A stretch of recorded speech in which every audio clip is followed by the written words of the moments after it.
I'm wearing the same pajamas that I wore on the last video, and that's because I really love these pajamas. Let's get started. Sometimes I don't know what to talk about in here and in real life, but at least here I can leverage on some comments that I get in past videos. And so this is what I'm talking about today, about a bizarre comment that I got in one of my videos. You know, you get some very interesting comments when you talk about motherhood online. But this was by far the craziest one. I've never seen so much fear-mongering of pregnancy and motherhood. Let's get right into it.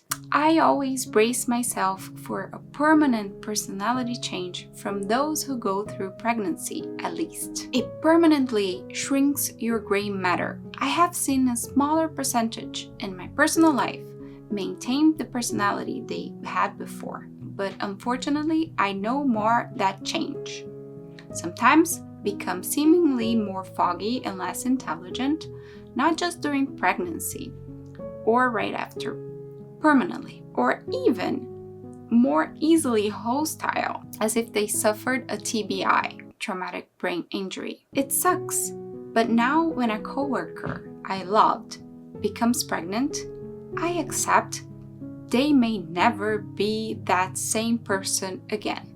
LOL. It reminds me how lobotomies have a higher chance to cause damage/problems, and then a much smaller chance to cause no change whatsoever. Do you think this person wanted to offend me? Comment down below. Whatever the intention was, it just ended up being a really weird thing to say. For context, it's true, research with MRIs and pregnant women seem to indicate that moms can lose 3 to 5% of their gray matter. I wouldn't freak out just yet though,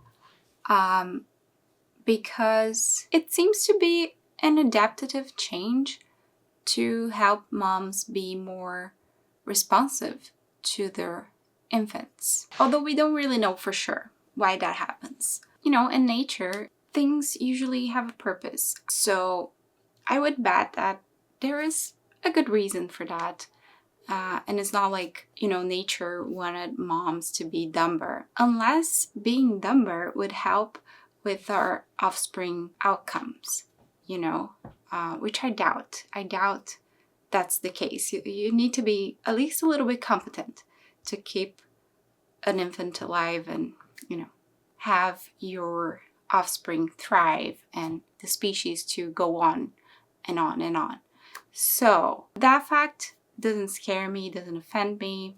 To be fair, I bet most moms, they willingly give away 5% of their brains for their children. I mean, most of us would give our lives for our children. Why not a piece of our brains? Now, taking this fact and saying that pregnancy is similar to a traumatic brain injury or a lobotomy, it feels like so much of a stretch. It's fear-mongering. It's, why are you trying so hard to justify that you don't want to be a mom? It's okay not to be a mom. It's fine. It's a choice. Anywho, it did feel like this comment did feel like this person was trying to hurt me and other moms. You can hurt me. You can use biology to hurt me. You know, my favorite movie growing up was Lion King. You can hurt a millennial with the cycle of life, baby. Anywho, gray matter shrinkage. It's not just pregnancy that causes your gray matter to shrink. Depression can do that, lack of sleep, aging, stress, a stroke. I'm glad that you decided that you don't want to be a mom. Now, good luck trying not to get old. I have to say too, our wonderful brains have this amazing ability called neuroplasticity, and it's the ability of our neural networks to reorganize and learn other functions. It's an evolutive pronunciation. they fix roofs, move boxes, or light up the room. Come on. Google Services ads makes it easy. Evolutive or evolutive. It's an evolutive advantage that allows our nervous systems to remain functional in the face of trauma, injury, or natural processes like pregnancy or aging. It's pretty cool. Now, if some neuro reorganization was necessary for moms to grow a child and care for it, protect it, so be it. I think, I have a feeling that nature knew what it was doing, in thousands and thousands and thousands of years of evolution. Of course, the birthing of a child, the most important event in the evolutionary perspective, the continuation of the species, of course it would require changes and some optimization. So I wouldn't be scared of it. It's rather the most beautiful transformation that a woman goes through. I don't want to hurt your feelings, but I bet that your pregnant coworkers would pick losing 5% of their gray matter than to keep their brains intact, to keep chatting with you at lunchtime. Now, let's read this paragraph again, because I think it's fascinating that she brought up lobotomies, as if it was a simple procedure that would damage most of the people that went through it, but a small percentage would see no change. It reminds me how lobotomies have a higher chance to cause damage/problems, and then a much smaller chance to cause no change whatsoever. I don't think you know what a lobotomy is, or maybe you don't know the history of the thing. I don't know.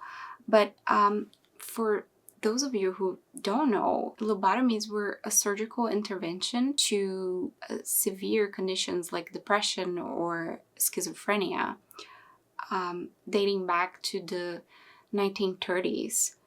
They would poke or cut off parts of your prefrontal lobe or the whole thing. And then as a result, patients would become quiet and numb, and some people took it as a good sign. People that were, patients that were once restless and suffering, now seemed like they were numb and just chill. It was a terrible mistake, and so they just kept doing this surgery for years. But let me be very clear.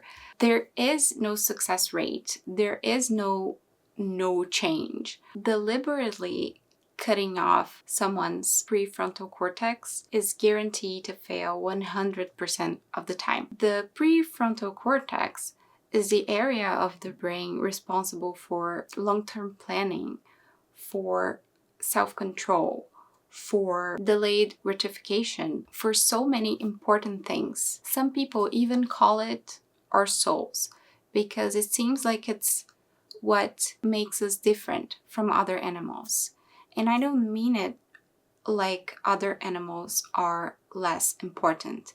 No, I mean it like we are able to plan, to make detailed actions long term, to build incredible things, whereas other animals are just living here now, and they need to eat, they go eat. They need to breed, they go breed. There's not much thinking, it's instincts. Whereas there is indication that our prefrontal cortex gives us this amazing ability to build things, to plan, to delay gratification, not have something now so that we can have something better later. So I'll read you some of the side effects of lobotomies. Many patients experienced significant reductions in cognitive function,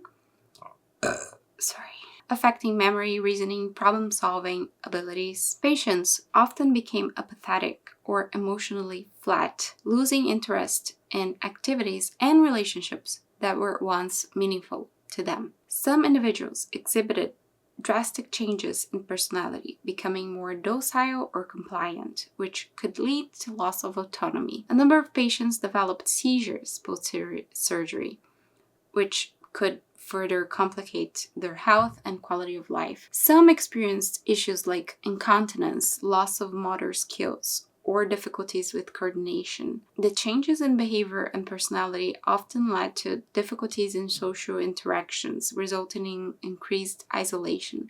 And a small percentage of patients died from surgery. In fact, since we're talking about motherhood, I have to mention one of the patients of this psychopath doctor that came up with this awful procedure. Anna Ruth Channels. She suffered from severe headaches in the 50s, and this doctor thought it was a good idea to have a lobotomy. Her youngest daughter was 3 months old, only 3 months old, when she had her lobotomy. Anna Ruth was never the same person after the procedure. She became kind of like a child. She didn't know how to take a bath. She didn't know how to clean herself after going to the toilet, let alone taking care of her children. So her daughters had to be taken away from her. They grew up in foster care because she could no longer be a mom to them. So tragic. So freaking tragic. Anywho, lobotomies were one of the worst mistakes in medicine, although the competition these days is tough. But that's why they don't do lobotomies anymore. So to say that a small percentage had no change from this procedure, no, didn't sit right with me. Comparing this to the very natural transformations of pregnancy, how good is it that you kept 3 to 5% of your gray matter if now 100% of your brain is so cynical? Why are you going so out of your way to prove to yourself that you don't want to be a mom? What are you so scared of? Or maybe it was the birth of a younger sibling that made you resent your mom, and by association all other moms and motherhood as a whole. What was it? I'm curious, what made you this way? In fact, what is going on? 5 people liked this comment.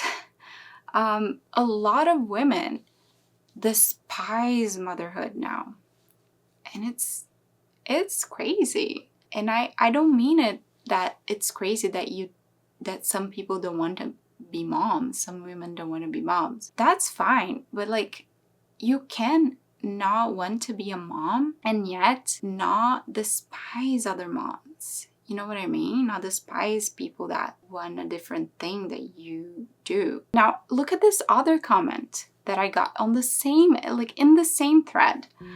We don't know the impact of losing gray matter, but if I have the option of not losing parts of my brain, then I choose that. Human beings are on this planet for around 300,000 years, and every single one of us has had or have a mom. I think we have pretty solid evidence that human moms turn out fine. I don't know which species are you. I know some spiders die after they lay eggs. Are you a spider? Human moms can live long, happy lives. Some even go on to achieve incredible things. Marie Curie, for example, she was the first woman to win a Nobel Prize for her contributions to physics and chemistry. She was a mother when she discovered the things that she discovered. J.K. Rowling started writing Harry Potter a few months prior to becoming a mom, and she continued on. Look at her now. She's one of the most successful authors. My mom got her master's degree after having me and my brother. My point is, life doesn't end with motherhood. You can still do things. You can still learn things. I wonder what extraordinary thing has accomplished, since she's so much smarter than all her mom friends. I have a fifth sense. To say mothers are less intelligent is so arrogant. If anything, I'm pretty sure parents are beasts, because they have their priorities so straight, so clear, and they have perhaps the greatest motivation of all motivations, their children. If a parent is your competition, you better run, not walk. We'll do anything for our children, so that puts us in a competitive advantage. You guys, life doesn't end when you have children. To tell you the truth, it feels like it finally begins. If motherhood is not for you, that's okay, you know, but you should feel peace and not be terrorized of it, don't you think? Cheers to all mothers. Keep chasing your dreams, keep doing what you do.